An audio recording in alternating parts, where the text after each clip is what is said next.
Bonjour mes amis d'Aclis, bien retrouvé à cette nouvelle vidéo. Je viens de voir la conférence de presse des Conte qui vient de se terminer il y a 5 minutes.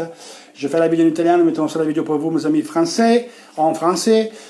Quoi dire, Conte il est retourné sur ce qu'il a dit contre Dortmund, mais on fait un pas à la fois. Avant de parler de Dortmund, du mercato, il y a beaucoup de nouvelles mercato, donc on va parler de ça.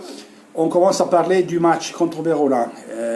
Conte vient de dire que le match contre Verona, il faut faire attention, c'est une équipe qui, a fait plus de points à l'extérieur, ils pressent très haut, on peut aller en difficulté, ils sont rapides et ils ne lâchent pas le morceau. Donc il faudra faire très gaffe. On a vu Verona mettre en difficulté Naples, on a vu Verona mettre en difficulté beaucoup d'équipes, des grandes équipes. La Juve, comme il a gagné avec Verona la dernière minute. Donc c'est une équipe vraiment à faire très attention, parce qu'on aura du mal à les battre. On ne sera pas 100%. Mauvaise nouvelle, selon Sport Mediaset, et Conte l'a repris aussi pendant la conférence de presse, c'est que Sensi, quasi certainement, il ne sera pas du match. Encore problème avec l'adducteur. Conte l'a dit, Sensi il fait fatigue à récupérer du problème à l'adducteur. J'ai dû le gérer jusqu'à maintenant, on va voir, parce qu'après il y a 15 jours de pause. Il ne faut pas se mordre la langue, c'est-à-dire qu'il ne faut pas prendre des risques, parce qu'après il y a 15 jours de repos. Donc je suppose que Sensi ne jouera pas le match, bref, il ne sera pas titularisé. Je ne sais même pas si ça va être convoqué, on verra demain. Mais vraiment, à ce point-là, il ne faut pas risquer, il faut gagner avec ce qu'on a. Pour quand tu regardes les attaquants, après la blessure de Politano, out à moi, minimum, il a dit j'ai confiance dans mes 3 attaquants et j'ai aucune peur, aucune timeur à faire jouer Esposito titulaire. Donc alors on le fait jouer. Il a dit qu'il va certainement prendre quelques joueurs de la Primavera à mettre au banc, Vergani et Fonseca, mais moi je tourne à dire, on a Boccavallero, ok, tu n'aimes pas Boccavallero, il ne rentre pas de tes plans, mais 20 minutes il peut le jouer, 20 minutes, 15 minutes à la fin pour faire souffler pour Brozovic, je ne dis pas titulaire. À la fin du match, c'est quelqu'un des attaques des milieux sera fatigué, parce qu'on a Barella, on a Brozovic et on a Vecino. Demain, mets-le bordel, 15-20 minutes. À mon avis, Biraghi ne jouera pas titulaire demain. Je pense qu'on verra Candreva à gauche et Lazaro à droite. Lazaro qui est bien rentré à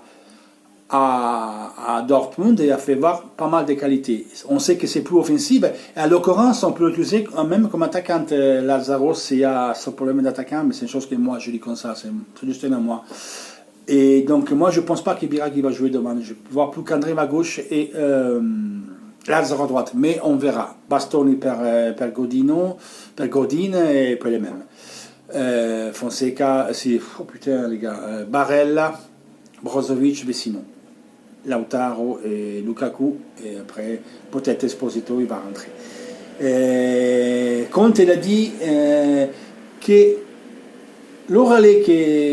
la crise qu'il a fait après Dortmund, c'était pas une chose grave, c'était pas un truc pour aller, mais c'est une chose constructive, il faut la prendre constructivement, mais c'était pas déchaîné, c'était pas dit ces choses-là, pas en colère, mais quand tu es en colère, qu'est-ce que tu fais? Tu viens avec un masque de baseball et tu donnes sur la tête aux joueurs. Parce qu'il a dit dans les chambres secrètes de Appiano Gentile, les dirigeants savent ils ont fait des erreurs. Justement, dans les chambres secrètes, ils ne le disent pas en public, et toi, tu le dis en public. Donc, moi, des constructifs, là, je ne veux pas grand-chose. Après, je fais confiance, je dis que c'était constructif, mais c'est une drôle de façon de faire constructif. Parce que quand on perd, on gagne 2-0, il faut quand même se mettre le visage et parler pourquoi on a pris 3 papognes, 3 poires. Ok, on a fait des erreurs, ok, mais explique, tu n'as rien expliqué. Simplement, tu as perdu qu'au Barcelone, c'était la faute de l'arbitre, on a perdu là, il manque des joueurs. Non, il faut dire les choses aussi, parce que sinon on ne s'en sort pas. Voilà, c'est ce que je voulais dire moi. Après, lui, il a dit qu'il a confiance en la société, il a confiance dans le groupe, et que lui, il veut toujours augmenter le niveau, il ne joue jamais pas perdre, mais personne ne joue pas perdre. On a vu en 10 avances, entre achat et sortie des 105 millions d'euros, et la fourchette, c'est 100 millions. On a quasiment dépassé 200 millions avec le salaire, ton staff et tout. On a fait 418 millions d'euros. C'est rapporté par rapport à la facturation. Donc quelque chose qui va être fait. Et à ce moment-là, on avait parlé des Giroud au début octobre. Apparemment, Giroud a donné son accord. il serait d'accord baisser son salaire, étalé. Le valeur des Giroud, c'est 2-4 millions d'euros. Vu que ça fait un contrat à juin, je pense que on peut le prendre par 1 million, 1,5 million et dans un petit Dennis au Chelsea qui va après gagner son salaire. Donc apparemment on a donné son accord, on a parlé Beansport, tout le monde parle en France, et donc nous en avons parlé début octobre de ces possibilités. Des joueurs qui sont accostés à l'Inter, Kulusevski du Parme, très jeune, très fort, prêté de l'Atalanta. C'est nouveau Zaniolo, il peut devenir comme Milinkovic Savic, un joueur comme ça, costaud, fort, et il nous a fait la misère à Inter Parme, lui. Il y a lui, donc il faut voir avec l'Atalanta, que c'est la propriétaire, et après avec Parme, mais bon, on a dit Marco qui est pour là-bas. Darmian, c'est quasiment fait, même si c'est de la dernière minute, vu que Florenzi ne joue pas à la Rome, et la Rome a pas mal de blessés milieu de terrain jusqu'à janvier, voire février, il aimerait bien avoir un milieu de terrain. Donc, ça se peut qu'on peut faire cet échange Florenzi à l'Inter, et Vecino à la Rome. La formule, je ne sais pas, peut-être un prêt, après on verra fin d'année, un prêt tout sec, on verra. C'est une hypothèse qu'elle est en cours. Mis à part Darmian, ça pourrait être en plus de Darmian. Donc ça veut dire qu'il y a quand même des Bira qui n'est pas tellement content. Bon.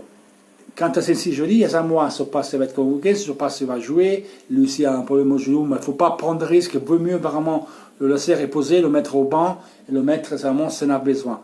Et donc, voilà quoi. Après, les autres noms, les mêmes, mais Matic, Vidal, Rakitic, on parle beaucoup de épaules, et là, ce serait même quasiment fait, ça, sauf qu'on trouve l'accord avec l'Udinese. L'Udinese, c'est pour 35 millions d'euros. L'Inter, il peut le prendre avec prêt, avec droit d'achat masqué en obligation, mais à partir de juin. Donc elle arrive à janvier, mais ça sera payé mois de juin. Ça dépend de l'Udinese.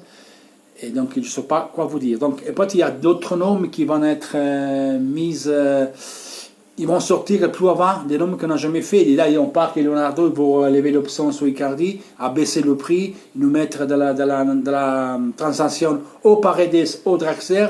L'Inter, il veut 70 millions d'euros, et ça, c'est certain. Politano, c'est un joueur qui, quand il n'aime pas trop, il ne le voit pas trop, il le voit comme attaquant.